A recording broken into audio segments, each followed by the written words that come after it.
So, in a move that I did not see coming whatsoever, Nikke got us a victory has come to PC. It's no longer a mobile game exclusive. This isn't an emulation, this is a full-fledged port. So, before we get started, let's get this out of the way right now. Yes, Nikke got us a victory is heavy on the fan service. Oh my gosh. But what is Nikke got us a victory actually? It is a gacha game. Obviously originally a mobile game, which I know people they have different opinions about it and different tolerance levels for mobile gacha game stuff, and it's understandable. And I myself am on record for generally speaking not liking mobile games. I know in the past I said that I liked stuff like Girls Frontline, Genshin Impact kind of doesn't count, and I played a Nataku mobile game called Project Cutie for a little while. So why do I care about Nikke got us a victory? Well, to put it simply, Nikke got us a victory, I'm gonna just call it Nikke from now on, fills a void that no other game in recent time has filled. I really liked light gun shooters, like the arcade shooters, and this game is just essentially basically just that. Now before starting.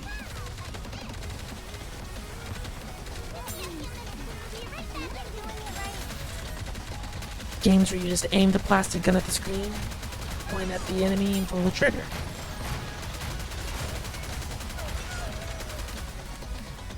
So yes, even though it has the usual mobile game nonsense to it, it's just kind of satisfying for me to play.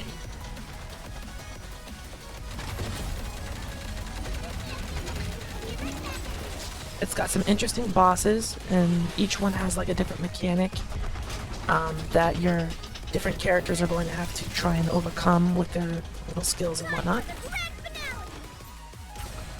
The aria that won't stop until the day my life ends. So this right here is a boss that I know for a fact my current team is able to defeat. But it serves as a good example as to why I like this game so much. It's just kind of, I mean, just look at it.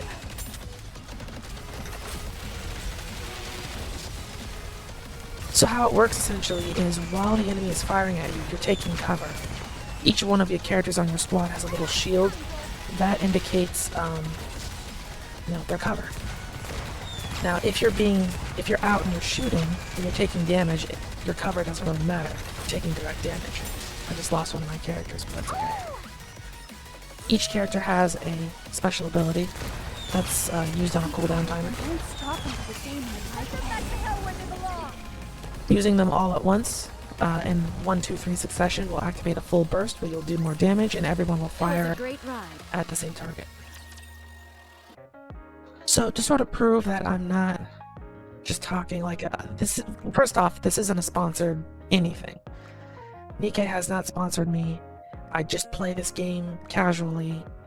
As you can see, I have characters that are all, well, the characters that I actually use are at around level 100. I have a couple 80s and 90s and down to 50s and 1s.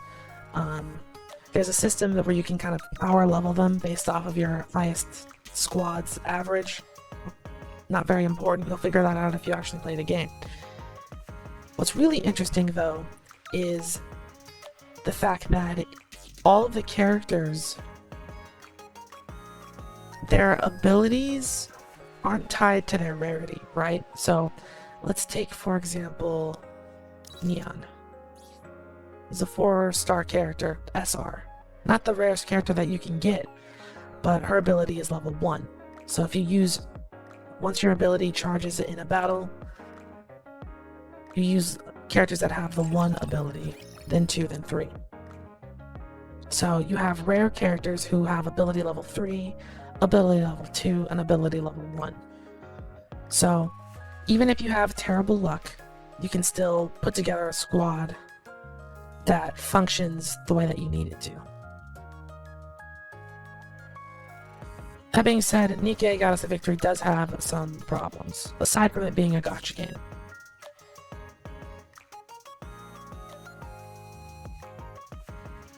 And let me go into detail of that right now. So, I actually really like the main story of this game. It's very similar to Nier Automata and Girls Frontline. Essentially, the world has been taken over by these evil robots they call it the Raptures. And Nikkes are these cybertronic doll bioorganic things that fight for humanity to take back the surface of the planet. Each one is manufactured by a different company, and each individual unit model has their own like personality or whatever. And then I think that that's pretty neat.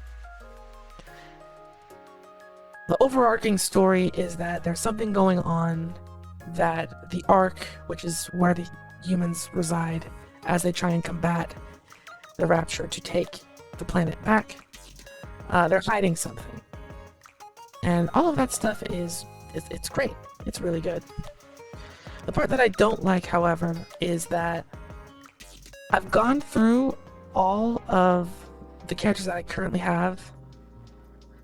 For like, this system is where you get to know them on an individual level. And out of all of the characters I currently have, I only like 3 of them. Personality-wise. Obviously, the designs of all of the Nikke are fantastic. They look appealing very visually, but when it comes to personality, they're very obnoxious, and I only like a small selection of them.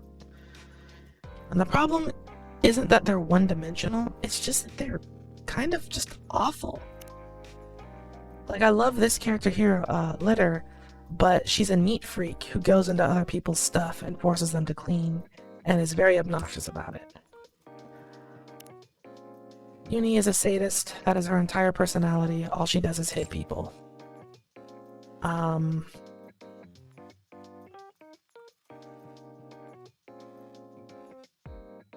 Snow White here, very rare character, very liked character, kind of in the meta right now. Her entire personality is that she's a loner, but not really. The characters that actually do have decent personalities are usually the ones who have traumatic backstories, like Diesel. Brid here, who's overworked and refuses to take time for herself. Just all in all, I think that the personalities of the characters that I have so far are just not super great. And that's kind of a shame when they have such interesting designs and the overall story, the main story, is so good.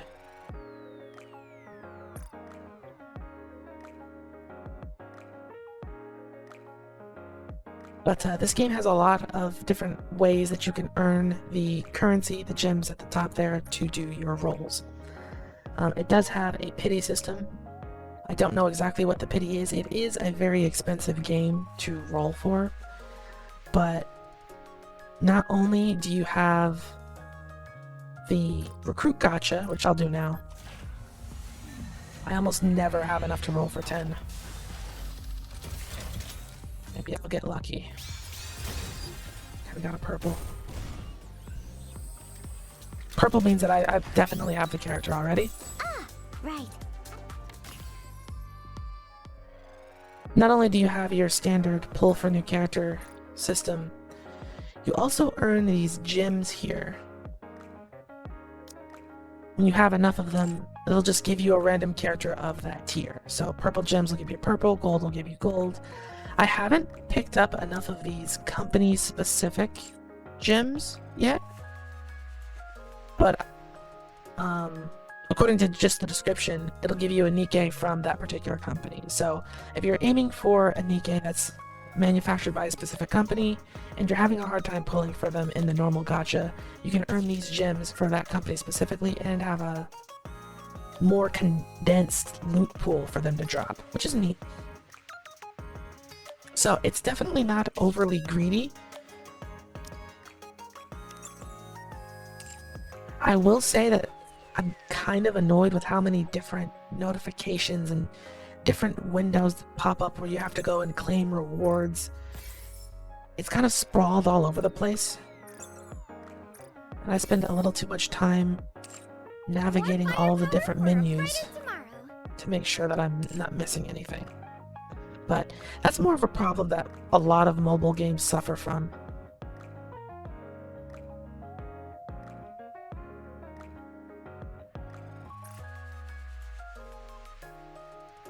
There's, of course, your screen where you have all of your collected characters, as well as a screen for just all of the characters that are currently in the game that you can preview. For example, the current banner is for a character named Soda. I don't have her, but I can preview her company, the squad name that she's in, the voice actor. I can take her into view mode, see what she looks like when she's shooting. Absolutely fantastic. And her chibi, which is also pretty cute. I like this. Aside from the main story, the campaign looks a little something like this.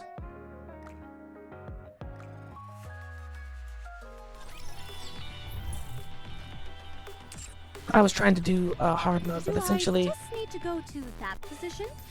Your squad will run around on the map like this in their chibi form, run into an enemy unit, and then initiate battle.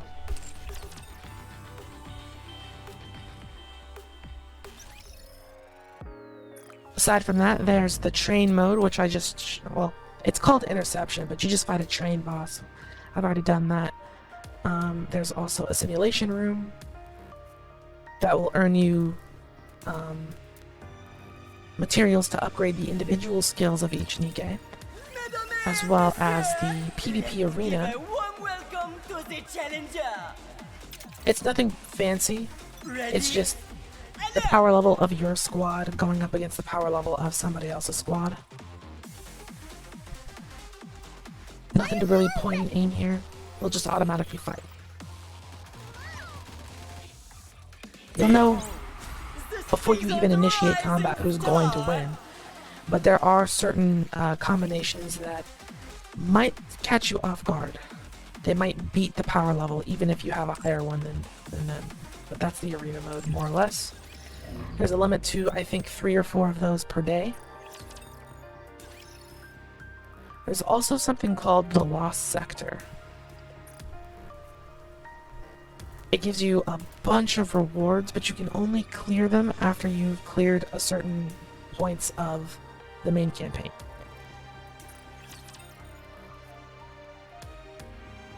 The Lost Sector will give you tickets for gacha, as well as equipment to boost your Nikke's defenses and stuff. And how it works is you put together your squad, and they get deployed.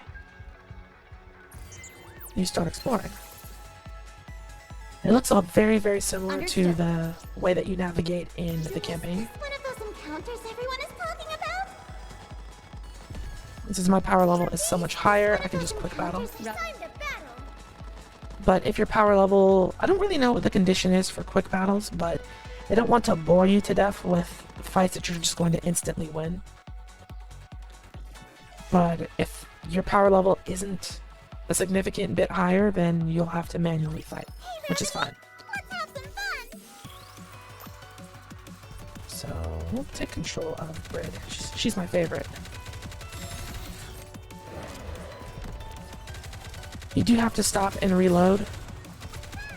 So this is an assault rifle. Switch to Neon, my shotgunner.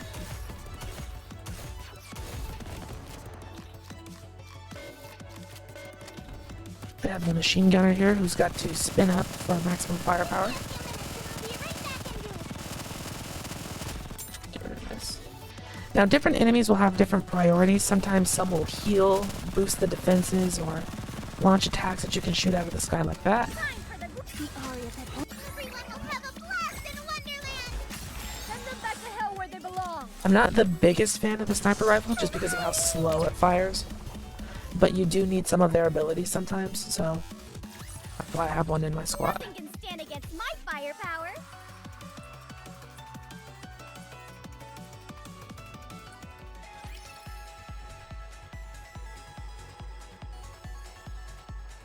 Understood.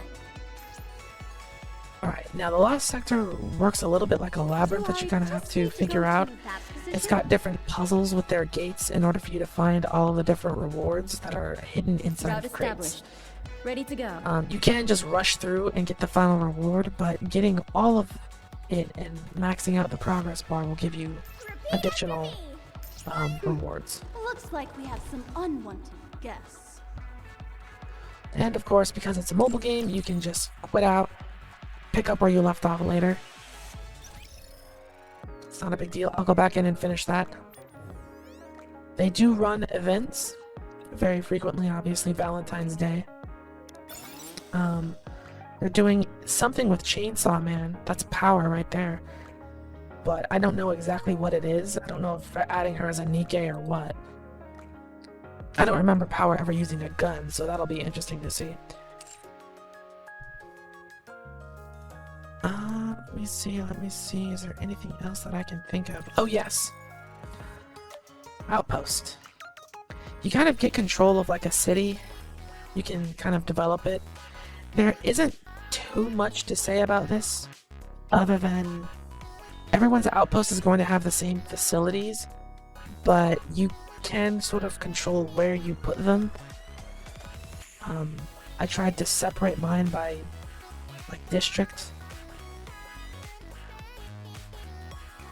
Most of these don't have any particular function, like the Ferris wheel.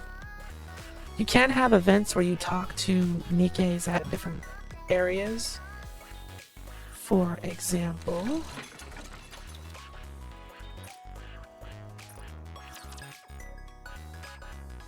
and these are random, I think.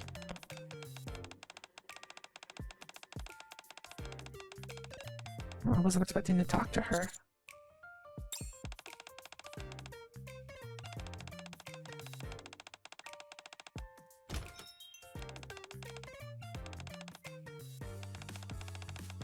Oh, okay, there she is. There's Maiden. So depending on who you have, they'll have different interactions at the outpost, but you're limited to, I think, 3 of them per day.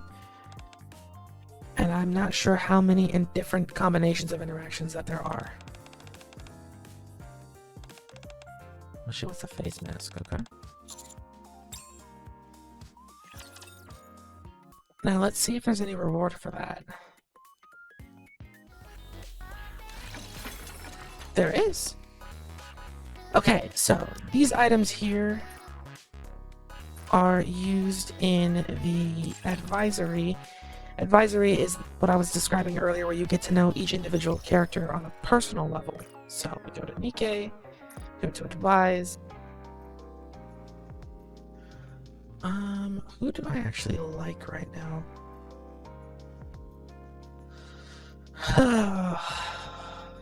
It's a tough one. I guess Neon's pretty okay. So advise will boost your bond level for free. And it's just a quick little conversation. The pinnacle of firepower. Power that can bring order to chaos. Yeah.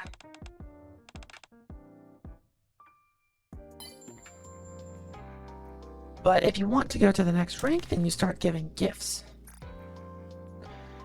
This is one of the tickets that I just got. Give them all. You well, Master.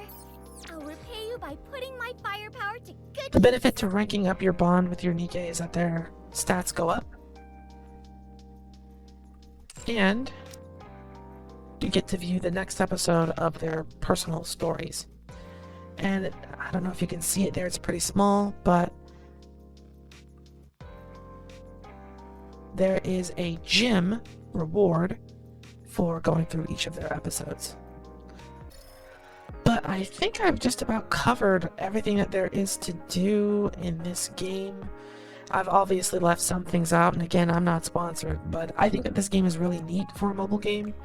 I don't play it every day because I want to complete the ridiculous checklist for points. I play it every day because it's just kind of satisfying. I like looking at the designs, clicking heads, without having to worry about, moving. Reminds me of my time at arcades and playing light gun arcade games, which is always fun. But let me know what you think of this down in the comments below. Is it a deal breaker that it's a gacha game, or are you able to overlook it if the gameplay is satisfying enough? Anyway, that's going to do it for me. As always, thank you for watching, and I will see you all later.